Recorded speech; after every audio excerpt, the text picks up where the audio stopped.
I decided to embark on a challenge of posting shorts every day for 30 days.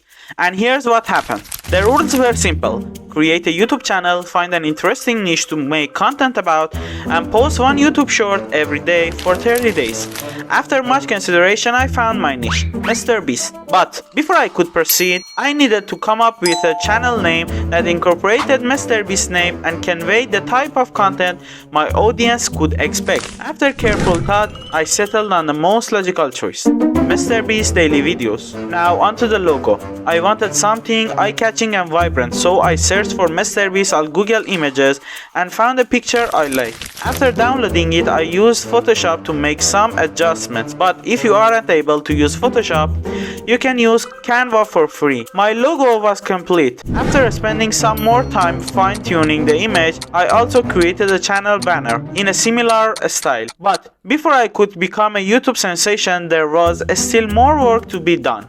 Now it was time to get down to business. I divided the production process into distinct stages. Stage number 1 was all about research. This part was actually quite easy for me because all I had to do was search for videos of Mr. Beast and analyze his speaking style, particularly his podcast. Once I completed that, I moved on to stage 2, which involved note-taking. After finding a video, I watched it at 1.5 times the speed and jotted down interesting moments and key points during the conversation. If the video didn't have any intriguing points, I simply moved on to the next one.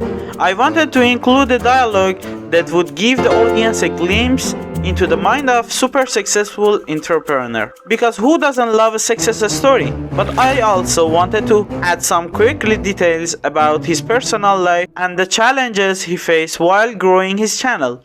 I believe this would make for captivating content that would pique people's curiosity. After that, I had a list of all the timestamps that I would be using for the video production. It may have seemed like a lot of unnecessary work, but it definitely paid off in the end. With the note-taking completed, all I needed to do was download the video. You can use any YouTube to MP4 downloader for this task. From a 15-minute conversation, I was able to create around 20 clips that I could use for shorts. However, in reality, only half of them were truly useful. I realized that not all of them were super interesting or provided value to the viewer.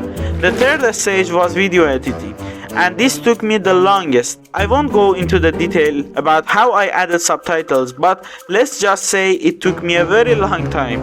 And finally, stage 4, the most exciting one, was uploading the video. I made sure not to miss a single day of uploading, and now when I look at the analytics, I can see that I have received a whopping 45 million views in just 3 days.